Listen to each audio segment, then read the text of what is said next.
Hello, Bachcho. Let's read the question. The question says differentiate between the two classes into which the Russian society was divided in the 19th century.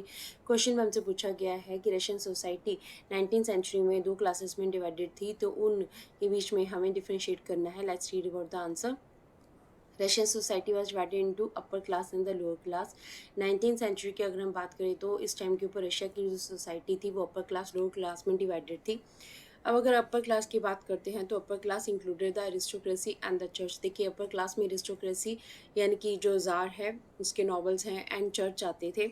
They control the social and economic power. उनके पास maximum social and economic power थी. Nobility own the maximum land which they got as gifts from the tsar. देखिए, nobility जो थी उनको maximum land जो है वो एज गिफ्ट जो है वो जार से मिली हुई थी. So their living conditions were better than the lower classes. उनकी जो लिविंग कंडीशन थी वो लोअर क्लासेस से काफ़ी अच्छी थी. दे ओन्ड प्राइवेट प्रॉपर्टी. उन्होंने प्राइवेट प्रॉपर्टी भी ओन्ड कर रखी थी. उनके पास काफ़ी पैसा होता था.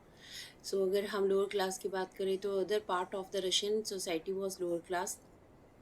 लोअर क्लासेस थे. The second part they were poor peasants who were also known as serf. देखिए, रशिया में उस टाइम के ऊपर जो लोअर सोसाइटी थी उसे पुअर पीजेंट्स, उसमें मैक्सिमम जो है वो पुअर पीजेंट्स इंक्लूडेड थे जिन्हें सर्व कहा जाता था. So they were few who own the land. Maximum land was with the nobles.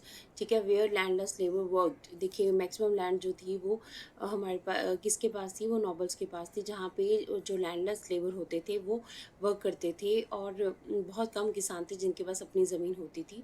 85% वहाँ के जो लोग थे of Russia were involve in agriculture. Agriculture की एक्टिविटी करते थे. The living condition were not so good. इनकी जो लिविंग कंडीशन थी वो ज़्यादा अच्छी नहीं होती थी. इनको विंटर के टाइम के ऊपर या जब फूड की शॉर्टेज हो जाए तो इन्हें काफ़ी सफ़र करना पड़ता था. So this is the answer of the question. Hope so you understood the question as well as the answer. Thank you.